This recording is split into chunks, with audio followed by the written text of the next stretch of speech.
This is the IFL Liverpool favourite Red 11 ever. The operative word being favourite. Now, we've done a 4-4-2 formation with the players that we have seen ourselves in our lifetime. It's a combined effort here from myself and Coley Mack. And, I'm being told we've actually done a 3-4-3 formation. I'll tell you why. We did a 4-4-2, but what happened was we decided that we couldn't leave out a certain forward, so we changed it to a 3-4-3, still using side backs, which is sort of silly, but fuck it, it's our team, can do what we want. And it's fun. Okay, number one. Can I just say, before you go into your side, or our side, it is of our era. Yeah. So it's not like the best ever of all time. No, it's players that we've seen, and not only that, but players that were our favourites that we've seen in our lifetime. So we're talking, just so people have a time frame, about very late 80s, early 90s to now to present day. Right. So in goal, number one, we went with we were a bit there was humming and hawing here. We were torn, but because we made a bench as well, we put the other keeper on the bench. We went with Grobler. Like his craziness. We went with old wobbly legs. Yeah. And we stuck, obviously the other one was Reina. We put Reina on the bench because... Listen, it was a 50-50 call, to be honest. It was a 50-50. You know what? When we were doing it, I was also thinking it's very hard to leave out our Champions League hero. Jersey. But to be honest, I just couldn't let the one game dictate over the other two keepers. There were better keepers. And actually, it's our favourite 11. So it was the ones that we enjoy watching most. Yeah. So Grobler was number one in goal. Right back, number two in a three-man across the back. Very strange formation, but fuck it. Yeah. We're innovators. A player that we just loved. He was, believe it or not, signed by Graham Souness from Crewe as a young, I think he was 19 when he signed. Rob Jones. We've gone with Rob Jones. And he was our number one choice. There was a few murmurs of Steve Finnan, but nah, he's no Rob Jones for us. No, Jones was a master. He was a master. That right side. Well, isn't it? Who was it? Ryan Giggs.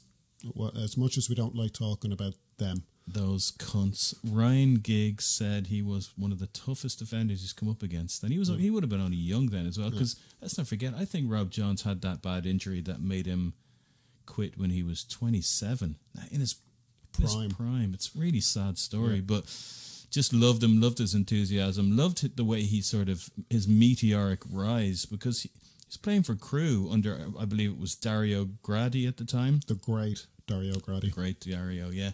And I think Souness signed him for next to, I think it was like 400. I don't know, but it seemed like very little. At the time. And I believe within 10 or 15 games, he was in the England squad. Yeah. It's pretty meteoric when you think about it. Not many players do that from, I believe it was Division 3 or 4 they were in at the time. I think it was Division 4, actually. You have to Google that. Doesn't matter. It was a couple of divisions below, and he found himself playing for England. Yeah. So, we've gone with him. Number 3, left back. I don't think we'll get too many. You won't have too many complaints when we tell you we've gone for John Arnorisa. No-brainer. For me, anyway. That cross alone for Gerrard. Actually, he crossed it, and I think it bounced off of Cafu, was it? And then he got another bite of the cherry, and he crossed it, and Gerrard headed that. What is still one of my favourite headers for Liverpool into Dida's goal. What are your memories of recent? Thunderbolt. 25-yard screamer, 30-yard screamer versus the scum.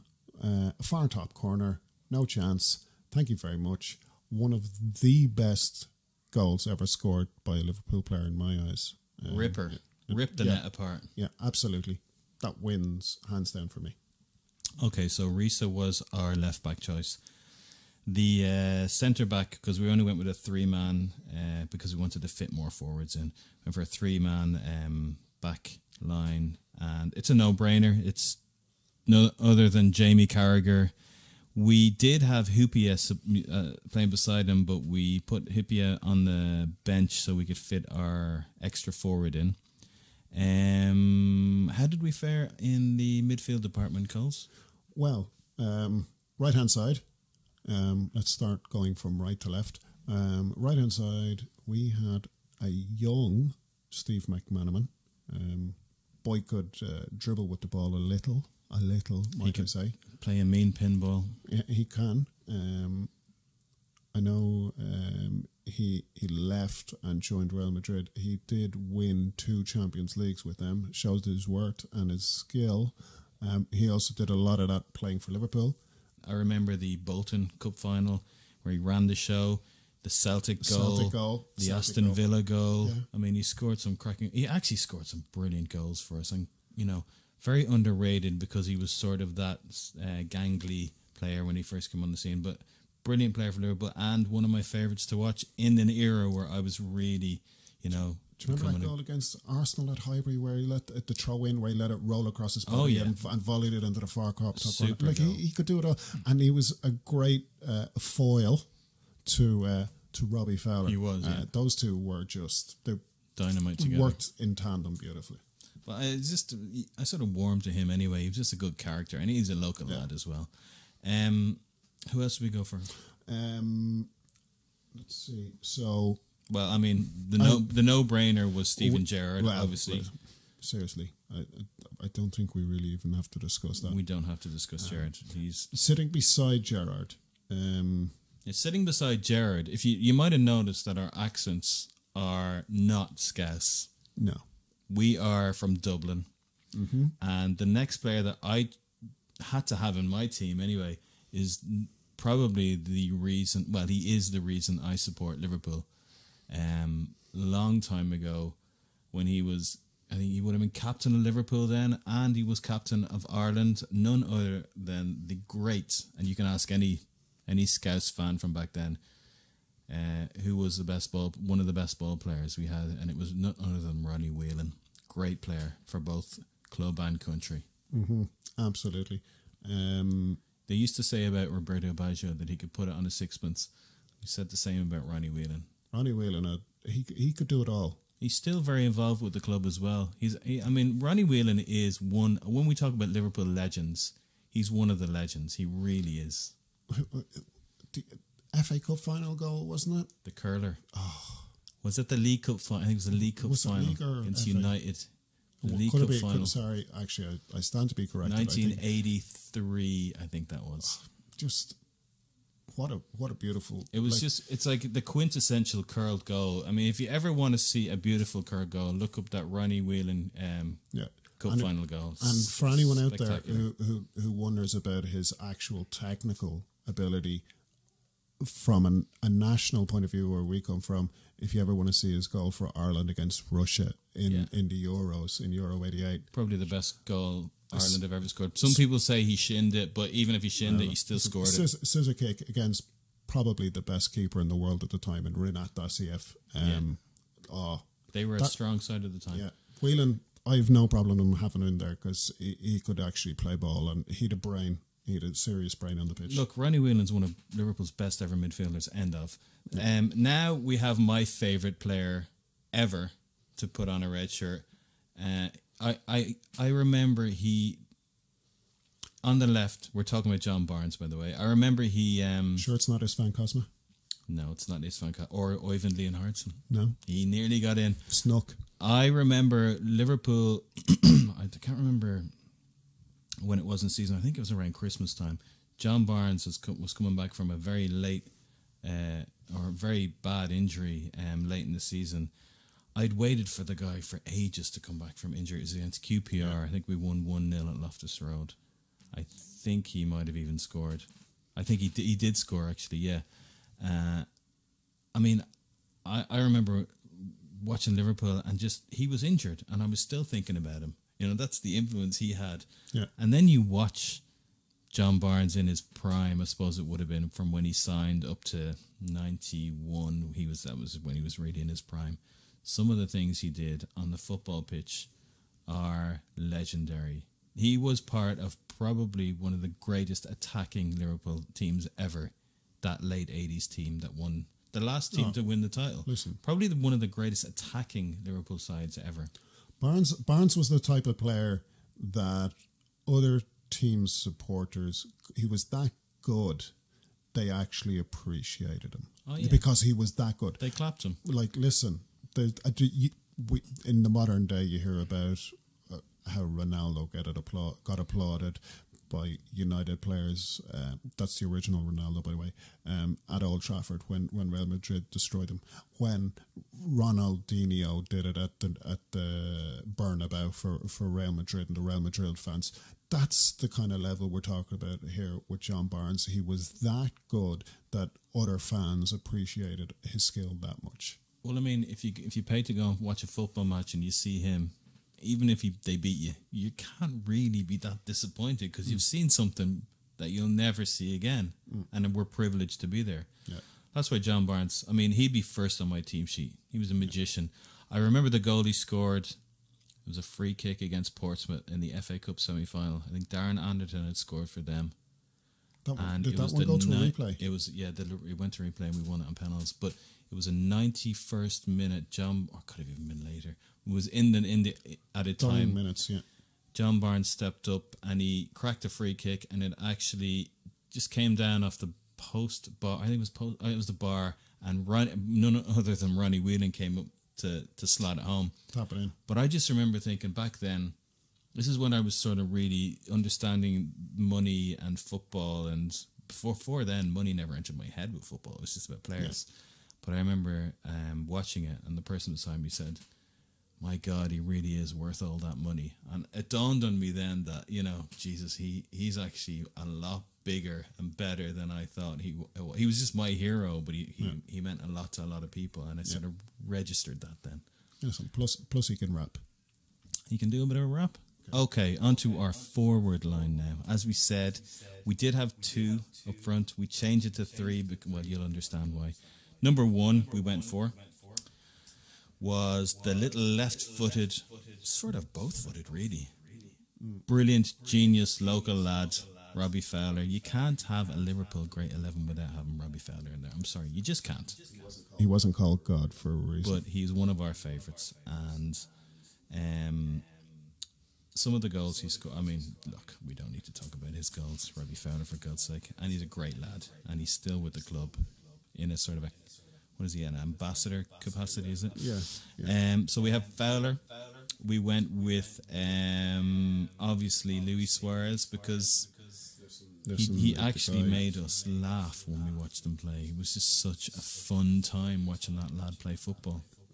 While he's won a lot with Barcelona, I don't think he's produced the level of football that he did at Liverpool. You know what? You've a good point there. He's actually okay. I've sort of kept a keen eye on him at Barca. He scored some great goals. He's actually got a better scoring record at Barca. I think I don't know what it is exactly, but it's brilliant. However, he hasn't done some of the genius things that he did at Liverpool, like the takedown against Newcastle where he slotted that in from, I believe it was a Luis Enrique ball. And obviously some of those Norwich goals, just the Stoke goal. He scored so many brilliant goals. But not only the header from 25 that yards. header was just ridiculous. But not only that, some of the general play and the assists and he just ran his socks off, and it was noticeable. We know you could something about players that work hard that don't score get plaudits, but players that work hard and do score. What I'm trying to say is we sold him way too cheap. We should have got a lot more money for him. He must be worth 150 million now. I was going to say, imagine what he'd be in today's market. He'd be 150 million. I'm not even joking. If he was 27 when we sold him, going nowadays, with Pickford going for 30 million, are you serious? With Lukaku going for guts of 100 million. Look, Luis Suarez would smash the transfer record. Smash it. Okay, and last but not least, the man we changed our formation for, the great Ian Rush. We had to put him in. It actually only dawned on us that we'd forgotten him, and as soon as we realised we forgot, we had to stick him in and put Sammy Hyypiä on the bench. Sorry, Sammy. But Rushy, I mean, the man is the most lethal striker Liverpool have ever seen. Yeah, he was getting fed balls by Dalglish mainly, but he was lethal. He could finish anything from almost any angle. What are your thoughts on Rushy? Well, listen, for modern day fans who are listening in or whatever, to get a perspective on the levels we're talking about, we've just seen Wayne Rooney go back to Everton there after having spent pretty much all of his career at United. And he's scored something like 250 goals in all competitions for United, and is their all-time top scorer. Ian Rush, 350. That's an extra 100. Says it already. And he had a gap where he went to Juventus. Yeah, exactly. Took a season out. Yeah, he had a gap. We have a few notable mentions on the bench. We mentioned Pepe Reina, Sammy Hyypiä. We had to put in the Great Dane, Jan Mulby. Loved Jan for that thunderbolt against Norwich, if anything. But he was a great player, great passer, lovely passer. He could put the ball in a sixpence. I tell you what, he scores. He was probably okay. People are going to say no, Gerrard, or some modern fans will say, oh, Milner. But I think he was one of the best penalty takers the club has ever had. Yeah, when Mulby stood up to take a spot kick, you just knew it was in. You didn't even worry. Phil Neal, Jan Mulby. Yeah, he didn't worry. Yeah, never. Patrick Berger, another notable mention, because he was magic. We loved him. Brilliant left foot. That goal against United. 25 yarders. And all day long. Last but not least, the great Peter Beardsley. Peter the Great. One of the greatest brains to ever played a game. We were discussing earlier, he's possibly one of the most underrated footballers ever. You know, in all of football. Very underrated. Probably because he probably wasn't a commercial type of footballer that was marketed, but on the pitch, he was amazing. His decision, as you say, we were discussing just earlier, and to me, his decision making is probably some of the best decision making I've ever seen from any footballer. Yeah, unlike the decision making to sell him. Yeah. And he played for Everton, which is a sad blemish, but we won't hold it against him. No, listen, all-round good guy, and just love playing football. Okay, so that was our favourite Liverpool 11 ever. What are your thoughts? Any players we missed out that you liked? Let us know in the comments section. Cheers. Bye-bye.